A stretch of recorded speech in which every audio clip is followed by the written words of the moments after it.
Hello learners, I am Riya Singh. Welcome to all of you on my channel. In this lecture I will discuss about history. It is first part of history. तो चलिए start करते हैं। भारत का इतिहास। उत्तर में हिमालय से लेकर दक्षिण में समुद्र तक फैला यह उपमहाद्वीप भारतवर्ष के नाम से ज्ञात है, जिसे महाकाव्य तथा पुराणों में भारतवर्ष अर्थात भरतों का देश तथा यहाँ के निवासियों को भारतीय अर्थात भारत की संतान कहा गया है। भारत एक प्राचीन कबीले का नाम था। प्राचीन भारतीय अपने देश को जम्बूद्वीप अर्थात जम्बू वृक्षों का द्वीप कहते थे। प्राचीन ईरानी इसे सिंधु नदी के नाम से जोड़ते थे, जिसे वे सिंधु ना कहकर हिंदू कहते थे। यही नाम फिर पूरे पश्चिम में फैल गया और पूरे देश को इसे एक नदी के नाम से जाना जाने लगा। यूनानी इसे इंदे और अरब इसे हिंद कहते थे। मध्यकाल में इस देश को हिंदुस्तान कहा जाने लगा। यह शब्द भी फारसी शब्द हिंदू से बना है। यूनानी शब्द के इंदे के आधार पर अंग्रेज इसे इंडिया कहने लगे। पारा बदले विंध्य की पर्वत श्रृंखला देश को उत्तर और दक्षिण दो भागों में बांटती है। उत्तर में इंडो यूरोपीय परिवार की भाषाएं बोलने वालों की और दक्षिण में द्रविड़ परिवार की भाषाएं बोलने वालों का बहुमत है। नोट: भारत की जनसंख्या का निर्माण जिन प्रमुख नस्लों के लोग के लिए मिश्रण से हुआ है वे इस प्रकार हैं: proto Australoid, paleo Mediterranean, paleo Mediterranean, Caucasoid, Negroid और मंगोलॉयड। भारतीय इतिहास को अध्ययन की सुविधा के लिए 3 भागों में बांटा गया है: प्राचीन भारत, मध्यकालीन भारत एवं आधुनिक भारत। सबसे पहले इतिहास को 3 भागों में बांटने का श्रेय जर्मन इतिहासकार क्रिस्टोफ सेलियरस 1638 से 1707 एडी को जाता है। अब हम बात करेंगे प्राचीन भारत। भारतीय इतिहास के स्रोत। प्राचीन भारतीय इतिहास के विषय में जानकारी प्रमुख 4 स्रोतों से प्राप्त होती हैं। फर्स्ट, धर्म ग्रंथ; सेकंड, ऐतिहासिक ग्रंथ; थर्ड है विदेशियों का विवरण एवं पुरातत्व संबंधी साक्ष्य। धर्म ग्रंथ एवं ऐतिहासिक ग्रंथ से मिलने वाली महत्वपूर्ण जानकारी, उसमें देखेंगे भारत का सर्व प्राचीन धर्म ग्रंथ वेद है, जिसके संकलनकर्ता महर्षि कृष्णदेवराय वेद व्यास को माना जाता है। वेद वसुदेव कुटुंबकम का उपदेश देता है। भारतीय परंपरा वेदों को नित्य तथा अपौरुषेय मानती है। वेद चार हैं: ऋग्वेद, यजुर्वेद, सामवेद एवं अथर्ववेद। इन 4 वेदों को संहिता कहा जाता है।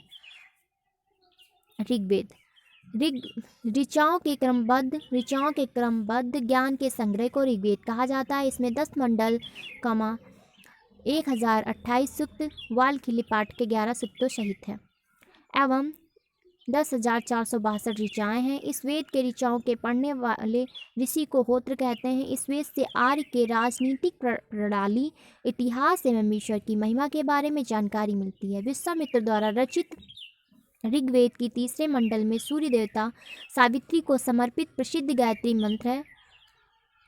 इसमें 9वें मंडल में देवता सोम का उल्लेख है। इसके 8वें मंडल की हस्तलिखित ऋचाओं को खिल कहा जाता है।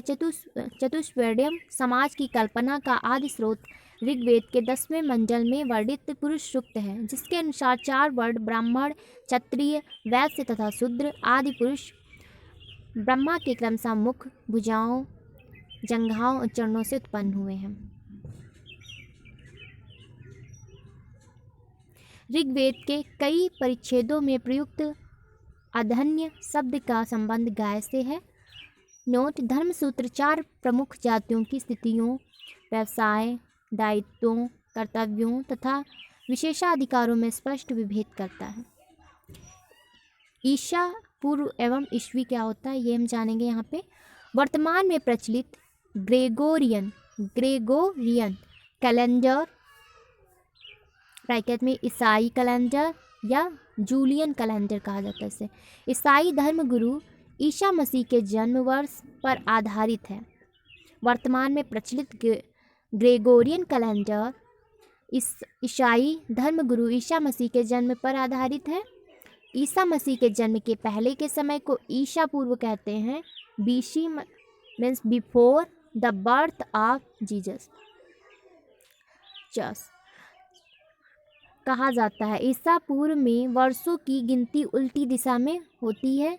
जैसे महात्मा बुद्ध का जन्म 563 ईसा पूर्व में एवं मृत्यु 483 ईसा पूर्व में हुई। यानी ईसा मसीह के जन्म के 563 वर्ष पूर्व महात्मा बुद्ध का जन्म एवं 483 वर्ष पूर्व मृत्यु हुई। ईसा मसीह की जन्म तिथि से आरंभ हुआ सन ईस्वी सन कहलाता है। इसके लिए संक्षेप में ईस्वी लिखा जाता है। ईस्वी को लैटिन भाषा के शब्द में एडी में भी लिखा जाता है। एडी यानी एनो डोमिनी, जिसका शाब्दिक अर्थ है in the year of lord Jesus Christ.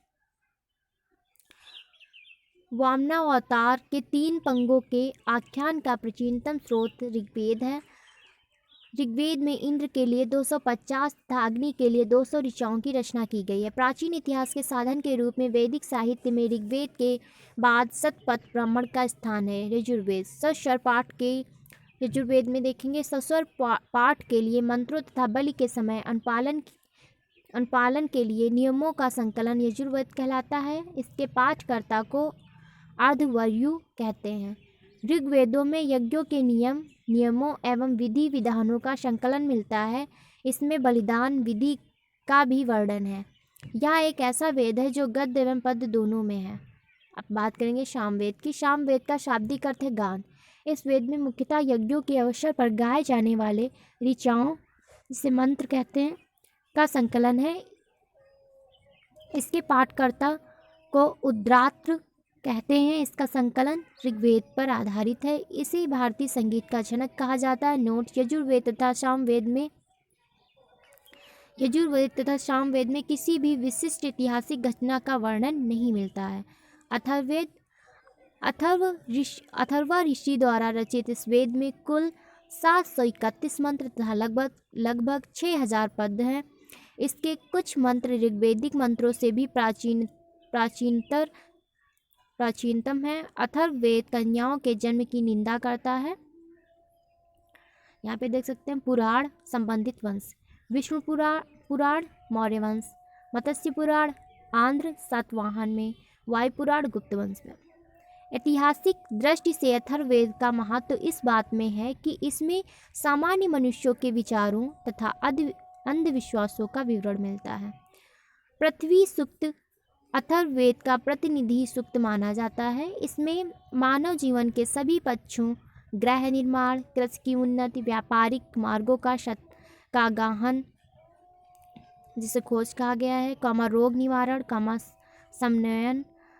समन्वय, विवाह तथा प्रणय गीतों, राजभक्ति, राजा का चुनाव, बहुत से वनस्पतियों एवं औषधियों, साप, वशीकरण, प्रायश्चित, मातृभूमि, महात्म्य आदि का विवरण दिया गया है। कुछ मंत्रों में जादू टोने का भी विवरण है। अथर्ववेद में परीक्षित को कुरुओं का राजा कहा गया है तथा कुरु देश की समृद्धि का अच्छा चित्रण मिलता है। इसमें सभा का समिति का प्रजापति 2 पुत्रियों को कहा गया है। सभा और समिति को प्रजापति की 2 पुत्रियां कहा गया है। नोट: सबसे प्राचीन वेद ऋग्वेद है और सबसे बाद का वेद अथर्ववेद है। वेदों को भली बात समझने के लिए 6 वेदांगों की रचना हुई है: शिक्षा, ज्योतिष, कल्प, व्याकरण, निरुक्त तथा छंद। भारतीय ऐतिहासिक कथाओं का सबसे अच्छा क्रमबद्ध विवरण पुराणों में मिलता है। इसके रचयिता लोमहर्ष अथवा इनके पुत्र उग्रश्रवा माने जाते हैं। इनकी संख्या 18 है, जिनमें से केवल 5 मत्स्य, वायु, विष्णु, ब्राह्मण एवं भगवत में ही राजाओं की वंशावली पाई जाती है। नोट: पुराणों में मत्स्य पुराण सबसे प्राचीन एवं प्रामाणिक है। अधिकतर पुराण सरल संस्कृत श्लोक में लिखे गए हैं। स्त्रियां तथा शूद्र जिन्हें वेद पढ़ने की अनुमति नहीं थी वे भी पुराण सुन सकते थे। पुराणों का पाठ पुजारी मंदिरों में किया करते थे। स्त्री की सर्वाधिक गिरी हुई स्थिति मैत्रेयनी संहिता से प्राप्त होती है, जिसमें जुआ और शराब की भांति स्त्री को पुरुष का तीसरा मुख्य दोष बताया गया है। शतपथ ब्राह्मण में स्त्री को पुरुष की अर्धांगिनी कहा गया है। जबालो उपनिषद में चारों आश्रमों का उल्लेख मिलता है। इस स्मृति ग्रंथों में सबसे प्राचीन एवं प्रामाणिक मनुस्मृति मानी जाती है। यह शुंग काल का मानक ग्रंथ है। नारद स्मृति गुप्त युग के विषय में जानकारी प्रदान करता है। जातक में बुद्ध की पूर्व जन्म की कहानी वर्णित है। हीनयान का प्रमुख ग्रंथ कथा वस्तु है, जिसमें महात्मा बुद्ध का जीवन चरित्र अनेक कथानकों के साथ वर्णित है। जैन साहित्य को आगम कहा जाता है। जैन धर्म का प्रारंभिक इतिहास कल्प सूत्र से ज्ञात होता है। जैन ग्रंथ भगवती सूत्र में महावीर के जीवन कृत्यों तथा अन्य समकालिकों के साथ उनके संबंधों का विवरण मिलता है। अर्थशास्त्र के लेखक चाणक्य या विष्णुगुप्त हैं। यह 15 अधिकरणों एवं 180 प्रकरणों में विभाजित है। इसमें मौर्यकालीन इतिहास की जानकारी प्राप्त होती है। अनुवादक सामशास्त्री हैं। संस्कृत में ऐतिहासिक घटनाओं का क्रमबद्ध लिखने का सर्वप्रथम प्रयास कल्हड़ के द्वारा किया गया। कल्हड़ द्वारा रचित पुस्तक राजतरंगिणी है। इसमें 8 तरंग हैं, जिसका संबंध कश्मीर के इतिहास से है। अरबों की सिंध विजय का वृत्तांत चचनामा में सुरक्षित है, जिसके लेखक अली अहमद हैं। अष्टाध्यायी संस्कृत भाषा व्याकरण की प्रथम पुस्तक है, के लेखक पाणिनि हैं। इससे मौर्य के पहले का इतिहास तथा मौर्य युगीन राजनीतिक अवस्था की जानकारी प्राप्त होती है।